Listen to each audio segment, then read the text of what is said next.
In 1815 in France, Officer Javert watches a group of prisoners pull huge ropes to move a ship. When it's over, Javert asks prisoner Jean to retrieve the ship's flag. To everyone's shock, Jean shows amazing strength as he lifts the mast and drops it at Javert's feet. Then the officer announces Jean's parole has begun, but he never calls him by his name, he only refers to Jean by his prisoner number. Jean had stolen some bread for his sister's dying baby and was given 5 years for it, but since he kept trying to escape, his sentence became 19.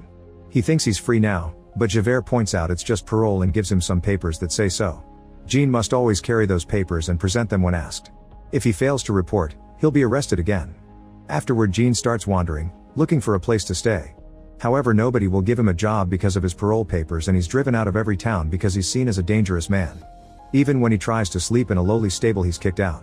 Jean tries to sleep inside a church and is found by the bishop, who invites him to have dinner with him and offers him a room. Jean is happy to have a good meal, but after the bishop goes to bed, he steals all the silver he can find and runs away. The next morning, the cops bring Jean back to the church and inform the bishop they caught him with stolen goods. However, the bishop lies to save Jean, saying the objects were a gift and even giving him more candlesticks. After the cops leave, the bishop tells Jean he must use the silver to start a new honest life. Jean is touched by the bishop's kindness and realizes he stole again because that's all he knows, but from now on he'll be a better man under a new identity. He also destroys the parole papers and throws them off a cliff. 8 years later at a factory, the foreman keeps harassing the working women and is particularly handsy with Fantine, so the other women judge her for it. One day the women notice that Fantine has a letter, so they steal it and read it to discover she has an illegitimate daughter named Cosette. A fight ensues when the women try to tell the foreman, but they're interrupted by the arrival of Jean. Under a new name, he's become the owner of this factory and the town's mayor. As he tells everyone to calm down, he's shocked to see Javert at the window, so he lets the foreman finish dealing with the employees. The women call Fantine all kinds of dirty names for having an illegitimate daughter, while Fantine tries to explain she doesn't go around with men, she simply had one boyfriend who left her. The foreman harasses her again, and when Fantine slaps him, she gets fired. Fantine tries to go to Jean for help, but the foreman throws her outside. Meanwhile, Jean thinks he hears something, but he's busy noticing the cops near his factory. Javert is now chief of police and only came to bring some documents. He doesn't recognize Jean, but his face looks familiar.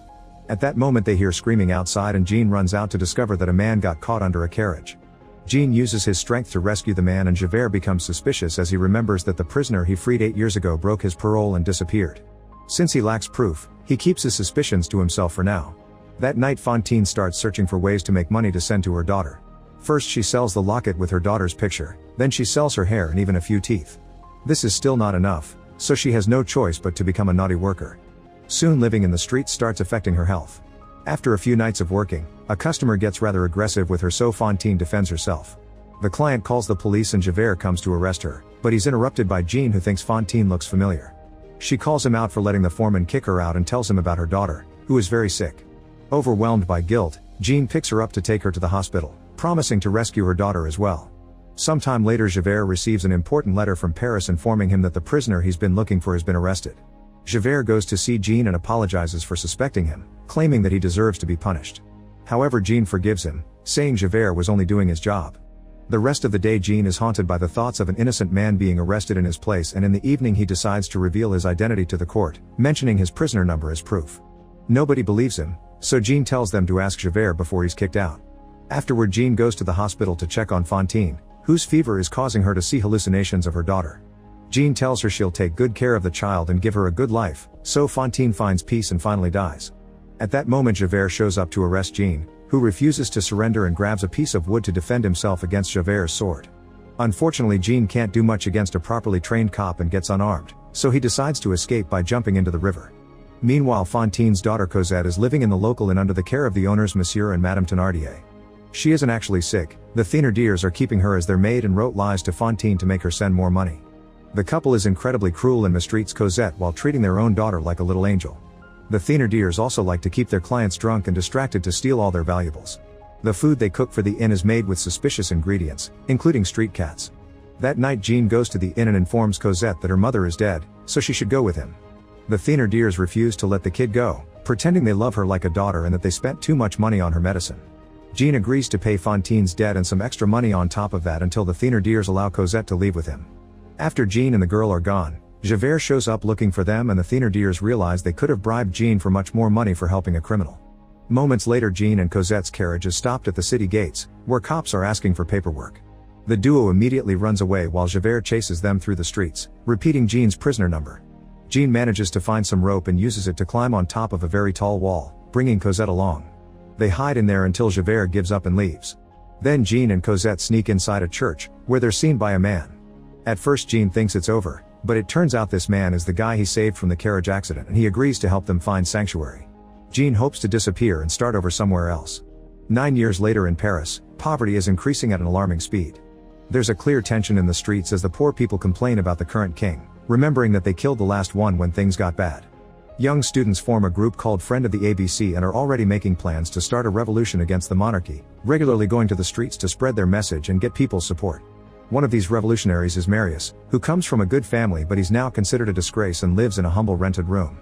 He's best friends with the Thénardier's daughter Éponine, but he doesn't notice that she clearly has a crush on him. One afternoon Marius sees Jean and an older Cosette helping out the poor and he instantly falls in love with her. The Thénardiers, who now live in the streets, also see them and immediately recognize them. Wanting to get more money out of Jean, the Thénardiers and some hobo friends surround him so Jean tries to defend himself. Hearing the commotion, Javert and his cops show up to stop the fight. While Javert is too busy scolding the bums, Jean runs away with Cosette, who locks eyes with Marius on her way out. Monsieur Thénardier tells Javert who the man was and now Javert is obsessed with finding him again. After the cops are gone, Marius asks Éponine to find out where Cosette lives. That night the ABCs gather at a cafe to make plans and Marius can't stop thinking about Cosette. The other men tease him with good humor but Enjolras scolds him for not thinking about more important things like their mission. Soon news arrive announcing that the only government official who cared about the poor died. The group gets ready to go out and fight, but Éponine shows up with Cosette's address and Marius goes to see her instead. In the meantime Cosette can't stop thinking about the handsome man she saw earlier. She always feels lonely because Jean has never let her socialize to protect her identity. Cosette wants Jean to share the secrets he keeps behind their isolation but he refuses. After a short argument, Cosette goes to the garden and finds Marius at the gate. They confess their love for each other while Éponine watches them from afar with a broken heart. The moment is interrupted by Jean, who orders Cosette to get back inside while Marius hides. Before leaving, Marius grabs the handkerchief Cosette dropped on the grass.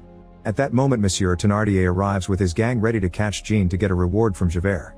Éponine screams to warn Cosette and Jean, then she spits on her father's face and Thénardier slaps her in return. A cop comes closer to check on all the noise so the gang has no choice but to run away. Jean also hears all the ruckus and thinks it's Javert, so he announces they'll be escaping to England. Cosette tries to make him change his mind but he refuses, so she leaves a note at the gate for Marius explaining the situation. Éponine finds the note and after lots of internal struggle regarding her own feelings, she hides the letter and only tells her friend that Cosette has disappeared. A desperate Marius runs to Cosette's house but by the time he gets there, she and Jean are already gone. He considers searching for her, but he remembers the ABC's fight and chooses to stay to help. At the same time Éponine dresses up as a boy to join the revolution too. While the rebels get their weapons ready, Enjolras goes out to convince the locals to revolt. The next day Enjolras and Marius crash the funeral procession as they sing and wave the flags of revolution. Soon the crowd is following them, singing along as they ask for a better France. Javert is in this crowd, pretending to be a rebel to spy on them.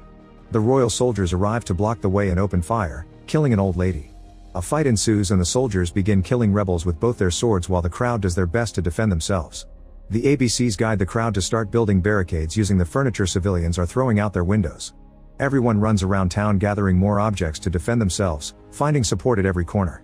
Enjolras points out someone should sneak around to find out what the enemy is planning, so Javert volunteers while still pretending he's on the rebels' side. By nighttime, the barricade is effectively blocking the main road. Javert comes back and tries to share fake information, but Gavroche recognizes him and tells everyone who he really is. The rebels immediately capture Javert, who tries to defend himself and brings a few men down before Enjolras knocks him out. At that moment the soldiers show up and open fire, starting a new battle. Both sides begin losing men pretty quickly as the street becomes a battlefield. Marius runs ahead with a barrel of gunpowder and doesn't see the soldier about to shoot him, so Éponine jumps in to protect him and gets killed instead. When Marius threatens to blow up the barrel, the soldiers leave in fear. Afterward Marius checks on Éponine, who gives him Cosette's letter before dying in his arms. Then Marius writes a letter for Cosette and makes Gavroche deliver it, but it's Jean who receives him at the door.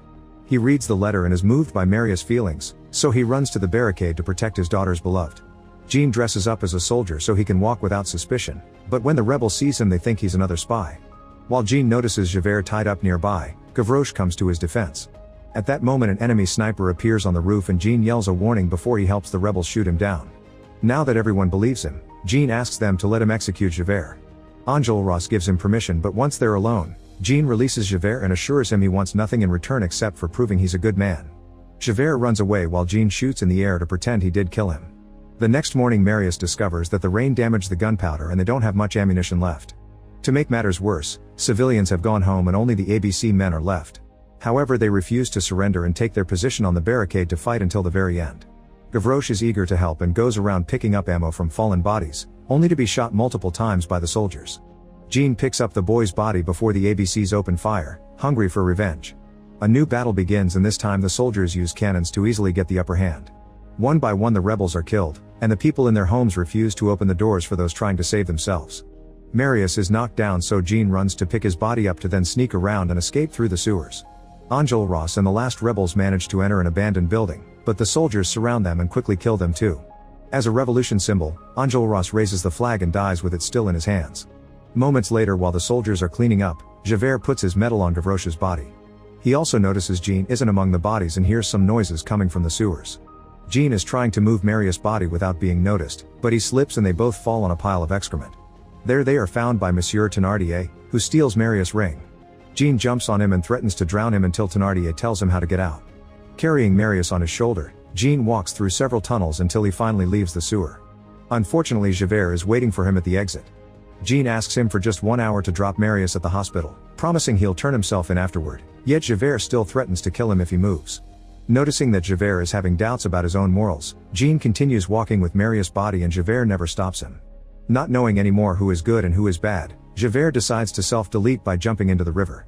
Sometime later, Marius wakes up in his grandfather's house without knowing who rescued him. When he hears what happened to his friends, he returns to their headquarters to grieve. There he's found by Cosette, who comforts him and promises to take care of him.